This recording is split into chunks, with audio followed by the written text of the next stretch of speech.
I wasn't feeling fine. Nothing dramatic, nothing that made a scene, just a quiet discomfort that tugged at the edges of my morning. It was subtle, but my instincts whispered louder than reason. I walked into the bathroom, heart steady, breath uneven, and took the test.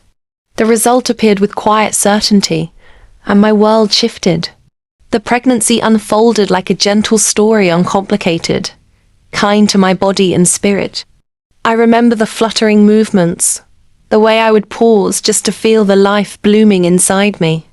My husband and I would daydream about names, wonder who our child would look like, and talk to my belly like it was already a part of the family.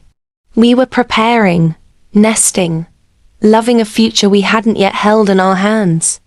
And then the morning came. It was painfully early, the kind of morning when the streets are silent, lights still off, and even the breeze feels sleepy. The contractions had started, sudden and insistent, urging us into motion. We grabbed what we could, rushed to the car, the hospital on our minds. But the universe had a different plan. The road blurred beneath us, but I knew we weren't going to make it in time. Inside that car, in the dim light of dawn, the world narrowed to just the two of us, and the life arriving between us. My husband was calm, but I could feel his heart racing beside mine. I was scared, but there was no space for fear, only instinct and surrender. And then our baby arrived. A rush of emotion crashed through me. Relief, awe, tears we couldn't hold back. In that small space, with the sunrise spilling faintly through the windows, a new life had begun. But the story didn't stop there. In the middle of that sacred chaos came a realization. We didn't have anything to cut the umbilical cord. No scissors, no medical help. Just us new parents cradling the miracle, tethered still by a cord we couldn't sever. Panic turned into determination. My husband jumped out and ran toward the closest shop, the only one stirring awake at that hour. The shopkeeper hadn't even finished unlocking the door.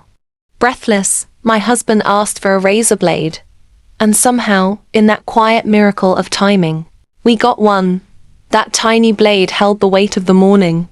It was more than steel, it was relief, resolve, and the final act of birth. We didn't have everything figured out. There were no nurses, no monitors, no waiting room.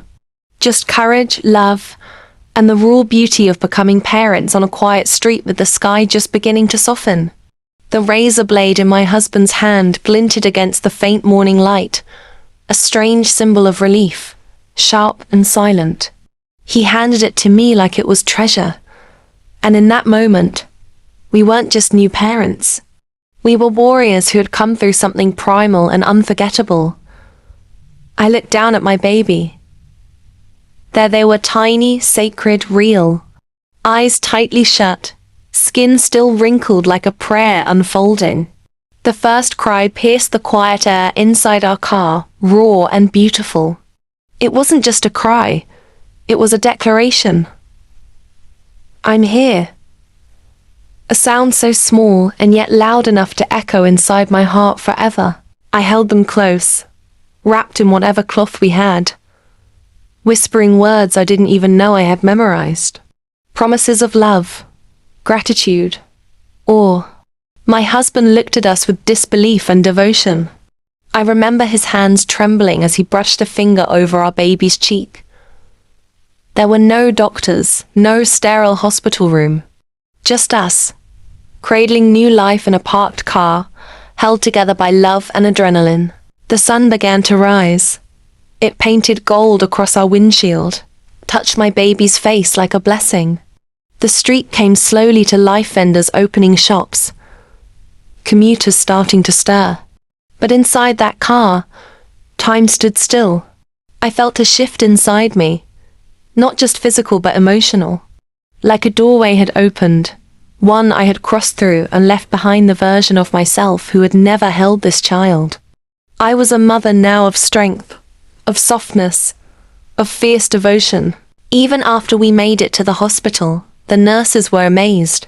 They congratulated us, wrapped our baby gently, praised our bravery. But the real moment had already happened, long before the paperwork and procedures. It happened in the quiet dawn, where our baby chose that moment to enter the world. And chose us.